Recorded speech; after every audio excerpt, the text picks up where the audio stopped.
عن سلمة رضي الله تعالى عنها قالت قال رسول الله صلى الله عليه وسلم إذا حضرتم المريض أو الميت فقولوا خيرا فإن الملائكة يؤمنون على ما تقولون.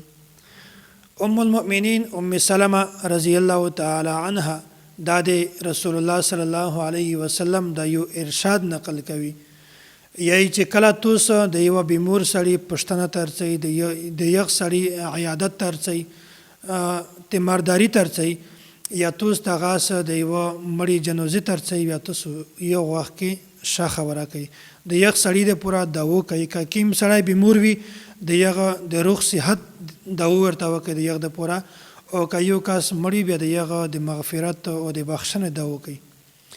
فإن الملائکة یؤمنون علی ما تقولون، ځکه چې فرشته د دغه انسان په د داو باندې امین وي. څومره خوش قسمته انسان دی هغه چې د یو په داو باندې هم فرشته امین وي. د میشتو سره د عیادت دا حال دی چې کله میشتو د چا پښتنه ته ورچی بیا په یو وخت کې هغه قیمتي وخت هم میشتو ضایع کی. میشتو یا د چا سره په فضل بحث خبرې باندې لګیاوي یا په یو وخت کې د موبایل سره جدید دور کې چې موبایل راوتلی دی په یو باندې لګیاوي میشتو هغه قیمتي وخت ضایع کی. حالانکه داغه وخت د یغه قیمتي اوقات نه یو وخت دی چې په یو وخت کې الله تعالی د هر انسان داو قبلوي.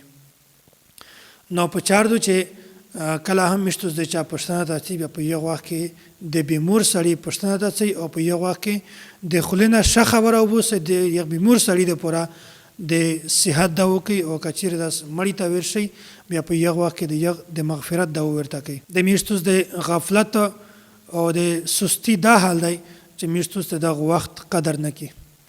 الله تعالی د میشتو ته د خپل انعامات او د احسانات قدر او پیژني. واخر دعوانا ان الحمد لله رب العالمين.